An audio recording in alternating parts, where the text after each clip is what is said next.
তোমাদের পশ্চিমবঙ্গ মাদ্রাসা শিক্ষা পর্ষদ থেকে যে বিনামূল্যে টেস্ট পেপারটি দিয়েছে, সেই টেস্ট পেপারের আজকে আমি বাংলার সমাধানগুলি করাবো। বাংলার সমাধান শুধু এমসিকিউ নয়, এসে যেগুলো আছে সেগুলো আমি মোটামুটি করিয়ে দেব, এবং ব্যাকরণের আলাদা করে আমি একটা লিস্ট করব। ব্যাকরণ আর ইসলামের ইতিহাস এগুলো আলাদা করে একটা লিস্ট করব, তাহলে তোমাদের সুবিধা হবে। ঠিক আছে, তাহলে আজকে চলো এমসিকিউগুলো দেখি। আর তার আগে বলে নিই যে তোমরা অবশ্যই চ্যানেলটিতে নতুন হয়ে থাকলে যেটা বলা কাজ আমাদের, যে সাবস্ক্রাইব করো। সাবস্ক্রাইব করলে কি হয়, আমাদের ভিডিওটি বানাতে আমরা আরও উৎসাহ পাই বেশি বেশি। ঠিক আছে, তাই আমাদের এনার্জি কিন্তু তোমরাই, তোমরা যত বেশি এনার্জি দেবে আমরা তত বেশি ভিডিও বানাতে পারবো, এবং ভিডিও বড় ছোট সমস্ত রকম ভিডিও নিয়ে আসবো, সমস্ত সেটের ভিডিও নিয়ে আসবো। তোমরা জাস্ট একটু ধৈর্য রাখো। ঠিক আছে, তাহলে চলো আজকে আর বেশি কথা বাড়াচ্ছি না। ঠিক দুপুরবেলাতে একটা আতঙ্কের হল্লা বেজে উঠেছিল। আতঙ্কের হল্লাটা বেজে উঠেছিল কোথায় না, চকের বাস স্ট্যান্ডের কাছে। তাহলে এটা উত্তর হয়ে যাবে কোনটা, কয়েকটা উত্তর হয়ে যাবে। তারপর দয়ার সাগর পোরকে সেজে দিই নিজে খাইনে, বক্তাকে, এখানে বক্তা হচ্ছে জগদীশবাবু।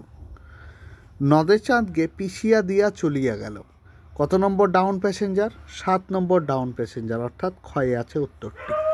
তারপরে দেখো যে সমুদ্র নিপতি সুতা, এখানে কে, এখানে হচ্ছে সেটা হলো পদ্মা। তারপর দেখো, তারপর যুদ্ধ এলো, কিসের মতো যুদ্ধ এলো, পাহাড়ের আগুনের মতো, রক্তের সমুদ্রের মতো, না আগ্নেয় পাহাড়ের মতো, না রক্তের এক আগ্নেয় পাহাড়ের মতো। তাহলে উত্তরটি হয়ে যাবে আগ্নেয় পাহাড়ের মতো, অর্থাৎ গ। পরবর্তী প্রশ্ন, আয় আরও বেঁধে বেঁধে থাকি কবিতাটি কোন কাব্যগ্রন্থের অন্তর্গত? এটা হচ্ছে অপশন ঘ, যেটা জলই পাষাণ হয়ে আছে। পরবর্তী প্রশ্ন দেখো, 4 খণ্ডে রামায়ণ কপি করে একজন লেখক অষ্টাদশ শতকে কত টাকা পেয়েছিলেন? অবশ্যই 7 টাকা পেয়েছিলেন। 8 নম্বর, ফাউন্টেইন পেনের নেশা শৈলজানন্দর যার কাছ থেকে পেয়েছিলেন তিনি কে? তিনি হচ্ছেন শরৎচন্দ্র চট্টোপাধ্যায়, অপশন খ। চলো পরবর্তী প্রশ্ন দেখো, যে ছোটবেলায় রাজশেখর বসু যাকে বাংলা জ্যামিতি বই পড়তে হয়েছে তিনি কে? তিনি হলেন, এটা অপশনটা দেখো, যে রামমোহন রায়, ব্রজমোহন মল্লিক, কেশবচন্দ্র নাগ এবং ব্রহ্মমোহন মল্লিক। এটা উত্তর হয়ে যাবে ব্রহ্মমোহন মল্লিক। 10 নম্বর, শিকারি বেড়াল গোফে চেনা যায়, রেখাঙ্কিত পদটি কোনটি? এখানে শিকারি বেড়াল গোফে চেনা যায়। ঠিক আছে, এটা হচ্ছে অবশ্যই করণ কারক হয়ে যাবে, অপশন ঘ। বিভক্তি শব্দের অর্থ কারোর অজানা নয়, বিভক্তি শব্দের অর্থ হলো বিভাজন। 12 নম্বর, কোন সমাসের ব্যাসবাক্য হয় না? ভীষণ ইম্পর্টেন্ট, বারবার বলা হয়েছিল প্রশ্নটির জন্য। ঠিক আছে, তাহলে এটা হচ্ছে নিত্য সমাস। পরবর্তী দেখো, ফেলিয়া কনক বলয়ে দূরে নিম্নরেখ পদটি সমাসের কোন উদাহরণ? যে সমাস সেটি হচ্ছে এটা মধ্যপদলোপী কর্মধারয়। ঠিক আছে, এর পরবর্তী প্রশ্ন দেখো, বাবুটির স্বাস্থ্য গেছে কিন্তু শোক সলোয়ানায় আছে। ঠিক আছে, তাহলে বাবুটির স্বাস্থ্য গেছে, শোক সলোয়ানায় আছে, এটা কোন, মানে গঠনগতভাবে কোনটি বাক্য? এটার উত্তরটি হয়ে যাবে যৌগিক বাক্য, যেহেতু কিন্তু রয়েছে। ঠিক আছে, যৌগিক বাক্য। বাঁশি বাজে এটি একটি ড্যাশ বাচ্য, এটা বারবার বলা হয়েছিল যে এই সব প্রশ্নগুলি তোমরা দেখে যেও। বাঁশি বাজে এটা হচ্ছে কর্মকর্তৃ বাচ্য, অর্থাৎ অপশন গ।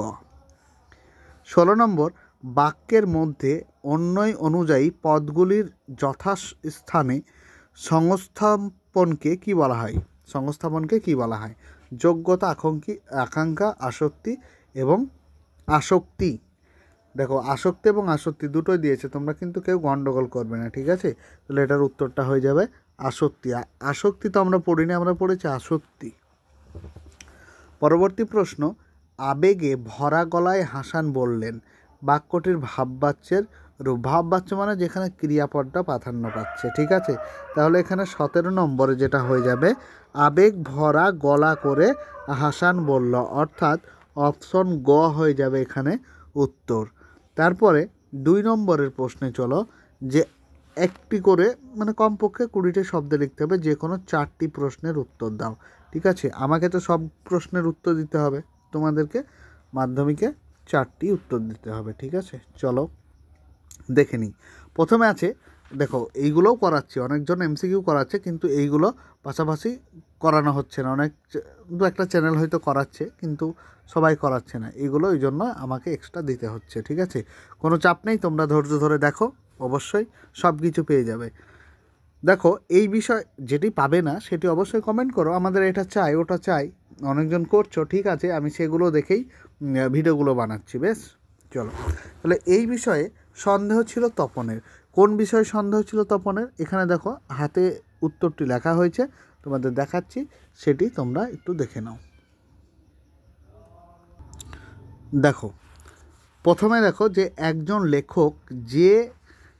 লেখকও যে সাধারণ মানুষের মতো হতে পারে, তাদের যে আচরণ, তাদের যে আচরণ, আচরণ ও যে আর 5টা সাধারণ মানুষের মতোই হয়ে থাকে, সেই বিষয়ে তপনের সন্দেহ ছিল। ঠিক আছে, এটা তোমরা খাতায় লিখে নিও একটু ভিডিওটি পজ করে। চলো পরবর্তী প্রশ্ন দেখো। পরবর্তী প্রশ্ন হলো যে জগদীশবাবু তীর্থ ভ্রমণের জন্য বিরাগীকে কত টাকা দিয়েছিলেন? তাহলে বিরাগীকে কত টাকা দিয়েছিলেন, চলো এটাও দেখে নাও। তাহলে এটি উত্তরটি দেখো, যে বিরাগীকে দিয়েছিলেন 101 টাকা মাত্র। ঠিক আছে, 101 টাকা দিয়েছিলেন। উত্তর দেখো 2-এরটা রয়েছে, তোমরা এটা দেখে নিও। তারপরে 3-এরটা তোমরা পৃষ্ঠাগুলো উল্টে নাও, পৃষ্ঠাগুলো উল্টে নিয়ে দেখো, যেহেতু বারবার এইভাবে অসুবিধা হচ্ছে তোমরা তাই পৃষ্ঠা নিয়ে দেখো, আমি উত্তরগুলো করিয়ে দিচ্ছি। কিন্তু 3 নম্বরেরটা দেখো, কিন্তু ইহা যে কত বড় ভ্রম তাহা কয়েকটা স্টেশন পরে অনুভব করিল। ভ্রমটা কি? ভ্রমটা হচ্ছে অপূর্ব ভেবেছিল যে প্রথম শ্রেণী যাত্রী বলে কেটে তার ঘুমের ব্যাঘাত ঘটাবে না। ঠিক আছে, কয়েকটি স্টেশন পরেই তার এই ভাবের ভুলটা প্রমাণিত হলো। আমি পড়িয়ে দিচ্ছি, একটু বোঝা যাচ্ছে না হয়তো, সেই জন্য আমি পড়িয়ে দিচ্ছি। বেশ, চলো পরবর্তীতে দেখো, যে শোয়া মাত্র অমৃত ফতোয়া জারি করে দিল। ফতোয়াটা কি ছিল? তার ফতোয়াটা ছিল যে নদের চাঁদের দেশের ক্ষীণস্রোতা নদী, এটা 4 নম্বরেরটা করা হয়নি, 5-এরটা দেখো, যে দেখিয়া সে প্রায় কাঁদিয়া ফেলিয়াছিল। সে কি দেখে প্রায় কেঁদে ফেলেছিল? সে নদের চাঁদের দেশের ক্ষীণস্রোতা নদীটি আনা বৃষ্টি বছরে প্রায় শুকিয়ে যাওয়ার উপক্রম হয়েছিল বলে সে কেঁদে ফেলেছিল। ঠিক আছে, চলো পরবর্তী প্রশ্ন দেখো, 2-এর 2টা দেখো, সেখানে ছড়িয়ে রইল। সেখানে কি কি ছড়িয়ে রইল? সেখানে দেখো, আগে তোমাদের এটা কোথা থেকে নেওয়া সেটা দেখতে হবে। ঠিক আছে, যে আরও বেঁধে বেঁধে থাকি কবিতায় লেখক শঙ্খ ঘোষ সেখানে তার সন্তানদের মৃতদেহ ছড়ানোর কথা রয়েছে। ঠিক আছে, ভীষণ একটা ইম্পর্টেন্ট পড়া।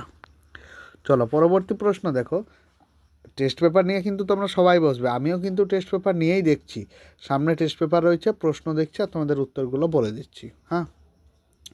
আমাদের ইতিহাস নেই একথা কেন বলা হয়েছে? তার একথা বলার কারণ হচ্ছে যে কবি জয় গোস্বামী অস্ত্রের বিরুদ্ধে গান কবিতায় গানের পায়ে অস্ত্র ফেলে দেওয়ার কথা বলা হয়েছে। ঠিক আছে, চলো 3 নম্বর দেখো, যে এই অদ্ভুত বার্তা জননী, কোন বার্তার কথা বলা হয়েছে? এখানে যে বার্তার কথা বলা হয়েছে সেটা হচ্ছে যে আমাদের ইতিহাস নেই এ কথা বলার অর্থ বক্তা যে সামাজিক অবস্থানে রয়েছে সেখানকার মানুষ কোনোদিন ইতিহাস চাই পায় না। ঠিক আছে, আরেকটি প্রশ্ন আছে দেখো, যে অস্ত্র ফেলো অস্ত্র রাখো, কোথায় অস্ত্র রাখার কথা বলা হয়েছে? এখানে দেখো আরও যে প্রশ্ন, এটাও করা হয়নি, 4 নম্বরেরটা করা হয়নি দুটোতে থেকেই। 5 নম্বরেরটা দেখো এবং শেষ প্রশ্ন এটা, কন্যারে ফেলিল যথা কথাটির অর্থ কী? এখানে কন্যারে ফেলিল যথা কথাটির অর্থ হলো কন্যাকে সমুদ্রের মধ্যে এক দিব্যপুরীতে ফেলা হলো, যেখানে ওর সখীরা সহ আরও কয়েকজন থাকবে। ঠিক আছে, তাহলে ভিডিওটি ভালো লেগে থাকলে অবশ্যই জানিও, আর ব্যাকরণটা তোমাদের আলাদা করে আনছি এবং সেখানে সেই একটা চ্যাপ্টারে একটা ভিডিওতে সমস্ত চ্যাপ্টারগুলি কভার করবো ব্যাকরণে। ঠিক আছে, ওয়েট অ্যান্ড সি। আর ভিডিওটি বেশি বেশি সাবস্ক্রাইব করো বন্ধুদের সাথে, এটাই বলার, এবং শেয়ার করো।